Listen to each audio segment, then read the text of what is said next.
Assalamualaikum warahmatullahi wabarakatuh. Salam sejahtera untuk kita semua. Sebelum itu perkenalkan, saya Nia Rahmadani. Saya merupakan mahasiswi dari program studi ilmu pemerintahan Fakultas Hukum di Universitas Jambi. Dalam video kali ini saya akan membahas mengenai anggaran dan pendapatan belanja daerah dari provinsi. Jadi, pemerintah itu sudah menentukan bahwa pemerintahan daerah juga memiliki program-program rencana keuangan yang memang diatur dalam 1 tahun sekali. Untuk kali ini saya akan membahas mengenai APBD, mengenai struktur dan juga siklus penyusunan APBD. Untuk itu, kita akan mengenal lebih dahulu apa sih APBD provinsi. Jadi APBD atau Anggaran Pendapatan dan Belanja Daerah adalah rencana keuangan tahunan pemerintahan daerah yang dibahas dan disetujui bersama oleh pemerintah daerah dan DPRD provinsi dan ditetapkan dengan peraturan daerah. Suatu daerah itu tidak akan mungkin dapat menjalankan kegiatan pemerintahan tanpa adanya anggaran. Oleh karena itu, setiap tahunnya APBD provinsi ditetapkan untuk meningkatkan efektivitas dan efisiensi perekonomian dan daerah berdasarkan fungsi alokasi APBD provinsi. APBD merupakan cerminan dari prioritas dan kebijakan pemerintah daerah dalam mengalokasikan sumber daya untuk memenuhi kebutuhan masyarakat dan mendorong pertumbuhan ekonomi regional. Jadi dalam proses pelaksanaan APBD itu dibantulah oleh tim pelaksana yang dimana tim anggaran pelaksana daerah yang dipimpin oleh sekretaris APBD dan disusunlah oleh kepala daerah, dibantu juga oleh tim anggaran pemerintah daerah. APBD provinsi sendiri disusunlah oleh kepala daerah provinsi yang memang dibantu oleh tim anggaran pemerintah daerah atau TPAD yang dipimpinlah di situ oleh sekretaris daerah provinsi. Jadi APBD itu merupakan produk hukum terakhir dari serangkaian dokumen perencanaan yang dimulai dari RPJP, Rencana Pembangunan Jangka Pendek. Provinsi Jambi adalah salah satu provinsi di Indonesia yang memiliki potensi alam yang melimpah, seperti kekayaan hutan, sumber daya mineral, dan perkebunan kelapa sawit. Namun, Provinsi Jambi juga menghadapi berbagai tantangan dalam pembangunan, termasuk tingkat kemiskinan yang tinggi dan infrastruktur yang masih perlu ditingkatkan. Anggaran pendapatan dan belanja daerah provinsi memainkan peran penting dalam mengatasi tantangan-tantangan tersebut dan mencapai pembangunan yang berkelanjutan. Jadi, dengan melalui APBD provinsi, pemerintah Provinsi Jambi dapat mengalokasikan dana untuk sektor-sektor pendidikan, kesehatan, infrastruktur, dan pembangunan ekonomi. Dengan pengelolaan APBD yang baik, pemerintah provinsi dapat memastikan bahwa sumber daya yang tersedia digunakan secara efektif dan efisien untuk meningkatkan kesejahteraan dan mencapai tujuan pembangunan provinsi. APBD bertujuan untuk mengatur penerimaan dan pengeluaran yang dilaksanakan oleh pemerintah daerah selama 1 tahun anggaran. Fungsi APBD terbagi menjadi 6. Yang pertama, fungsi otorisasi, di mana APBD menjadi dasar untuk melaksanakan pendapatan dan belanja di tahun berkenaan. Kemudian fungsi perencanaan, APBD berfungsi sebagai pedoman bagi manajemen dalam merencanakan kegiatan pada tahun yang dimaksud. Kemudian fungsi pengawasan, APBD menjadi pedoman untuk menilai kesesuaian antara kegiatan penyelenggaraan pemerintahan daerah dengan ketentuan yang telah ditetapkan. Kemudian ada fungsi alokasi. Fungsi alokasi ialah APBD akan diarahkan untuk menciptakan lapangan pekerjaan agar dapat mengurangi pengangguran dan pemborosan sumber daya, serta peningkatkan efisiensi dan efektivitas perekonomian. Kemudian yang kelima, fungsi distribusi, ialah APBD harus memperhatikan rasa keadilan dan kepatutan.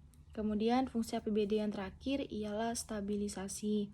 APBD menjadi alat untuk memelihara dan mengupayakan keseimbangan fundamental perekonomian daerah. Nah, dari penjelasan mengenai APBD provinsi tadi, untuk itu kita akan membahas pertama mengenai struktur APBD provinsi. Jadi struktur APBD itu terdiri dari 3 komponen. Yang pertama pendapatan daerah provinsi, kemudian belanja daerah provinsi, dan juga pembiayaan daerah provinsi. Nah, dari 3 komponen tadi ternyata diklasifikasikan lagi, terbagi menjadi beberapa komponen.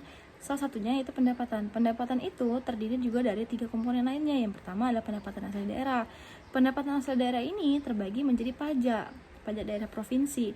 Pajak itu bisa berupa dari yang namanya ya pajak PPH di provinsi, pajak pembangunan di provinsi, kemudian juga ada retribusi daerah atau pungutan daerah dari provinsi, kemudian juga ada hasil kekayaan di tingkat provinsi, dan lain-lain pendapatan lainnya yang sah gitu.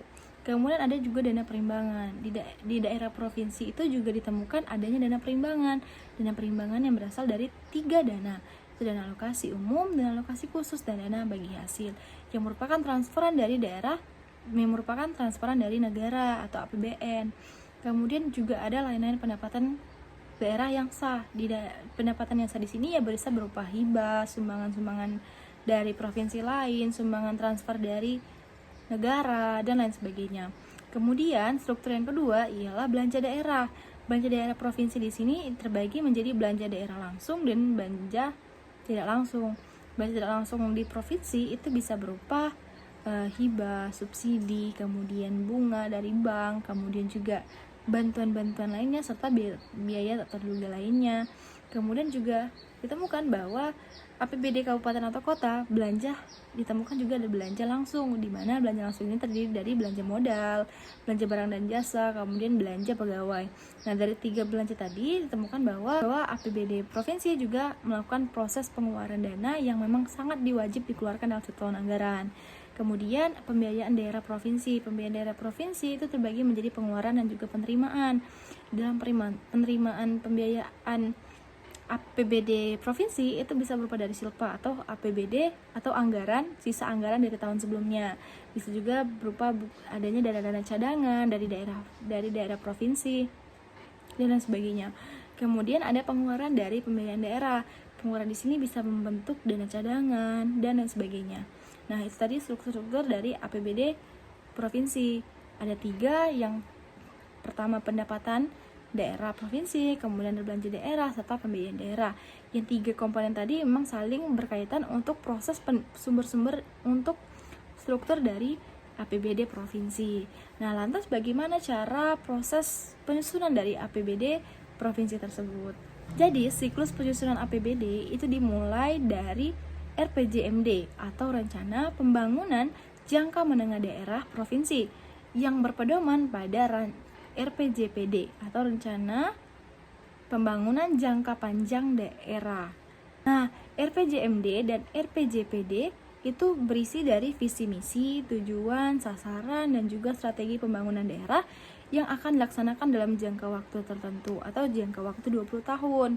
Nah, setelah RPJMD dan RPJPD itu disusun, tahap selanjutnya adalah penyusunan RKP atau Rencana Kerja Pemerintah Daerah, yang itu berisi dari program atau kegiatan yang dilaksanakan dalam 1 tahun.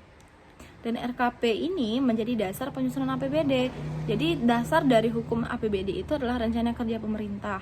Mau jadi apa, mau seperti apa, itu merupakan termasuk ke dalam rencana kerja pemerintah daerah provinsi. Setelah rencana kerja pemerintah tadi disusun, tahap selanjutnya adalah penyusunan kebijakan umum anggaran atau rancangan kebijakan umum anggaran, dan kebijakan tadi itu akan disepakati oleh bersama DPRD. Ketika memang disepakati, maka itu merupakan dasar dari penyusunan APBD. Selain dari kebijakan umum, juga ada prioritas dan plafon anggaran sementara. Nah, itu merupakan bagian yang harus disepakati bersama dengan DPRD provinsi. sebagai dasar dari penyusunan APBD tadi, APBD provinsi tadi, ya kan? Nah, kemudian kebijakan umum anggaran dan prioritas dan plafon anggaran sementara tadi itu berisi tentang bagaimana kebijakan umumnya dan prioritas pembangunan anggaran itu seperti apa dalam jangka waktu 1 tahun. Setelah KUA dan PPAS tadi disusun, maka tahap selanjutnya adalah membuat rancangan APBD provinsi atau rancangan anggaran pendapatan dan belanja daerah provinsi.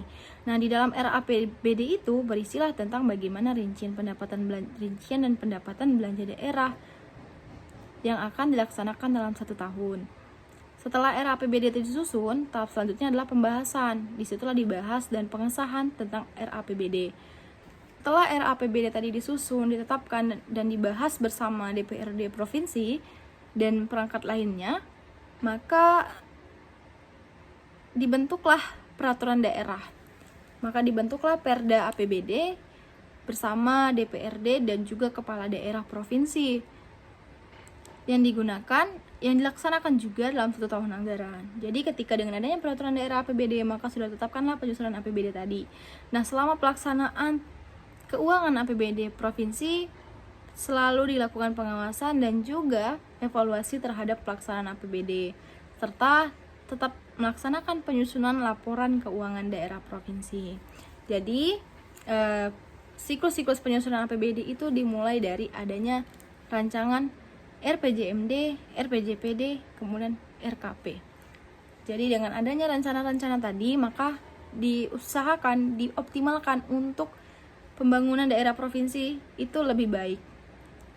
Jadi adapun kesimpulan dari APBD provinsi ialah sebuah rencana keuangan tahunan pemerintah daerah provinsi yang dibahas dan disetujui bersama DPRD provinsi dan dengan ditetapkannya peraturan daerah. Menurut Peraturan Menteri Dalam Negeri Nomor 13 Tahun 2006, APBD provinsi memiliki struktur yang sebagai satu kesatuan yang terdiri dari pendapatan daerah, belanja daerah, dan pembiayaan daerah. Struktur APBD tersebut diklasifikasikan menurut urusan pemerintahan dan organisasi yang bertanggung jawab melaksanakan urusan pemerintahan sesuai dengan peraturan perundang-undangan. Adapun proses perencanaan dan penyusunan APBD mengacu pada Peraturan Presiden Nomor 58 Tahun 2005 tentang pengelolaan keuangan daerah.